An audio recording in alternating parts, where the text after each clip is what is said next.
भगवान कह रहे हैं कि बोले सेठ जी हमारे कोई माता पिता नहीं है।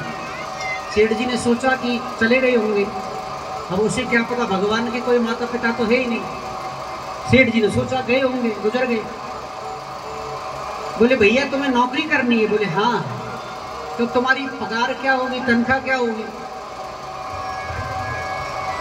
गोपाल कहने लगा कि सेठ जी देखिए अपने राम जी के आगे पीछे कोई है नहीं, तो फिर पैसा लेकर के हम करेंगे क्या? बोले हमको तो केवल 2 टाइम का भोजन चाहिए। हाँ लेकिन एक शर्त है हमारी। क्या शर्त है? बोले शर्त ये है कि हमारे भोजन में किसी ने टोका टाकी कर दी तो हम छोड़ के चले जाते हैं। सेठ जी ने कहा कि अरे भैया घर में राम जी की दया से सब कुछ हो, तुम 2 की जगह 3 टाइम करो भोजन खूब, लेकिन एक काम करना पड़ेगा। बोले क्या? बोले हमारे घर में संतों की सेवा होती है, करनी पड़ेगी। भगवान ने कहा कि सेठ जी इसका तो हमें बहुत अभ्यास है सेवा करने का। सेठ जी उस बालक को घर लेकर के गए। सेठानी से कहा सुनती हो देवी, ये बालक है आज से तुम्हारे साथ में संतों की सेवा करेगा, तुम्हारे साथ में काम करवाएगा, लेकिन एक बात का ध्यान रखना, ये जितना खाए उतना खाने देना, कभी टोकना मत। सेठानी ने कहा कि मैं क्यों टोकूंगी, खूब खाओ ना।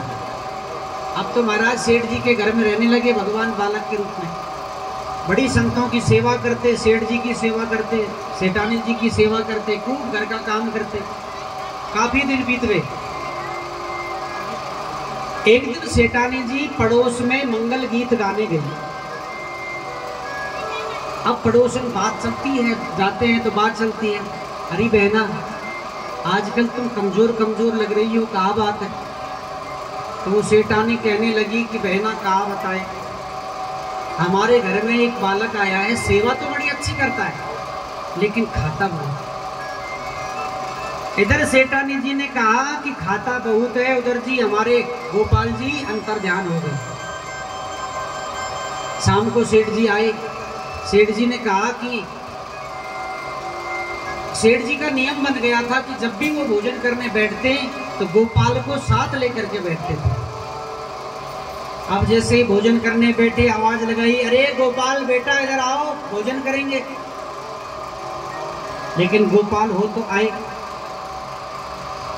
खूब आवाज लगा ली, नहीं आई। सेठानी जी से पूछा देवी आज गोपाल कहाँ गया? सेठानी जी कहने लगी कि स्वामी मुझे तो पता नहीं है, सुबह का गया है, कह के भी नहीं गया, कहाँ गया? सेठ जी ने कहा तुमने कोई टोकी टाकी तो नहीं की? बोले टोका तो नहीं, लेकिन पड़ोस में जरूर पड़ोसी से कह दिया कि खाता बहुत है। सेठ जी डांटने लगे, अरे देवी भगवान की दया से घर में सब कुछ है, फिर तुम ऐसा क्यों बोलती हो? अब तो सेठ जी ने प्रण कर लिया कि जब तक गोपाल नहीं आएगा भोजन नहीं करूंगा। अब सेठ जी भोजन नहीं करे तो सेठानी जी कैसे करे बेचारी? दोनों भूखे रहे, 3 दिन हो गए, 4 दिन हो गए। तब सेठ जी को भगवान ने स्वप्न दे करके, स्वप्न में दर्शन दे करके और कहा कि सेठ जी मैं कोई नौकर वोकर नहीं, मैं तो कन्हैया हूँ, मैं तो आपकी संतों की सेवा से प्रसन्न होकर के और आपकी और संतों की सेवा करने के लिए बालक बन करके आया। प्रेम से बोलिए राधे राधे। तो ये है भगवान की लीला। भगवान भक्त की सेवा और रक्षा करने के लिए किस रूप में आ जाए कोई पता नहीं, केवल पहचानने के लिए हमारी नजरों की जरूरत है, वरना पता नहीं किस रूप में नारायण मिल जाए है? किस रूप में मिल जाए, कोई जानवर के रूप में मिल जाए या इंसान के रूप में मिल जाए, किस रूप में मिल जाए? प्रेम से बोलिए राधे राधे।